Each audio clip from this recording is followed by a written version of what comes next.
Seconda serie degli 800 maschili. Nella prima, che si è già corsa, c'erano gli atleti in possesso di un primato stagionale più debole, quindi tempi più alti.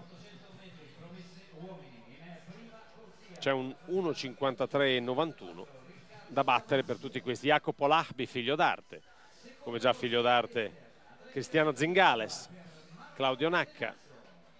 Jacopo Lahbi, papà ha 3 cittadinanze, quella marocchina di origine, vinse una medaglia d'argento ai mondiali al coperto a Indianapolis nell'87, poi prese cittadinanza francese, poi venne in Italia, si sposò a Mogliano e prese cittadinanza italiana anche, moglie veneta, mamma di Jacopo, che proprio di recente ha fatto un gran tempo, 1.48.72, tempo che vale la qualificazione agli europei di Tampere Under 23, loro sono degli Under 23, come ha ottenuto Soufiane El Kabbouri.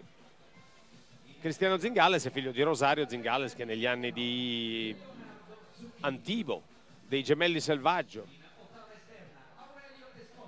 era azzurro, 800 e 1500 metri, con qui Aurelio Esposito. 1.49.20 il tempo che vale agli europei Under 23, ottenuto tanto da Jacopo Lahbi che da Soufiane El Kabbouri.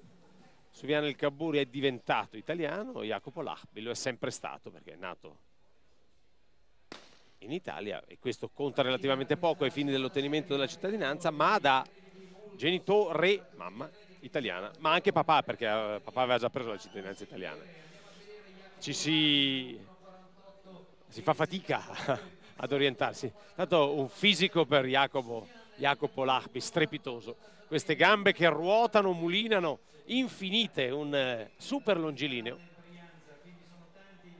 Jacopo Lahbi, classe 93, cresciuto in quella società proprio di Mogliano, seguiti dal padre, l'Atletica Mogliano, fucina di campioni campioncini. Luca Braga era nella precedente, non si è espresso bene nella precedente serie.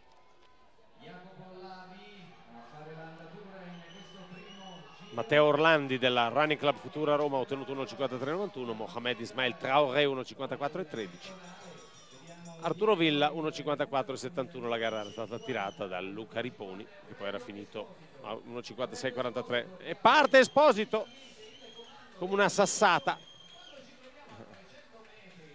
attacco secco per Esposito. Aurelio Esposito del Cus Bari a 1.52.11, Jacopo Lahbi e Soufiane El Kabbouri. El Kabbouri Custorino, Jacopo Lahbi dell'Atletica Mogliano. Aurelio Esposito, che adesso sta per essere risucchiato, prima da Jacopo Lahbi. Soufiane El Kabbouri è lì ed è tatticamente avveduto, ma lo è anche Jacopo. Lahbi e Soufiane El Kabbouri, passa Jacopo Lahbi. E adesso tocca a Soufiane El Kabbouri a provarci. E vince con 1.50.50 Jacopo Lahbi davanti a Mattia Moretti, Daini Karate Brianza, classe 92. I complimenti proprio di chi l'ha seguito in gara. Jacopo è salito per gradi, sempre discreto atleta, ma da discreto a passare a bravo ha impiegato un po' ed è probabilmente la ricetta migliore. Vincere dopo, non vincere prima. Jacopo Lahbi e Soufiane El Kabbouri, che però non ha trovato il secondo posto, hanno tutti e due anche abbastanza ampiamente il minimo per i campionati europei Under 23. Eccolo Jacopo, neocampione italiano Under 23 con 1.50.50, un paio di secondi sopra il suo primato, ottenuto proprio di recente.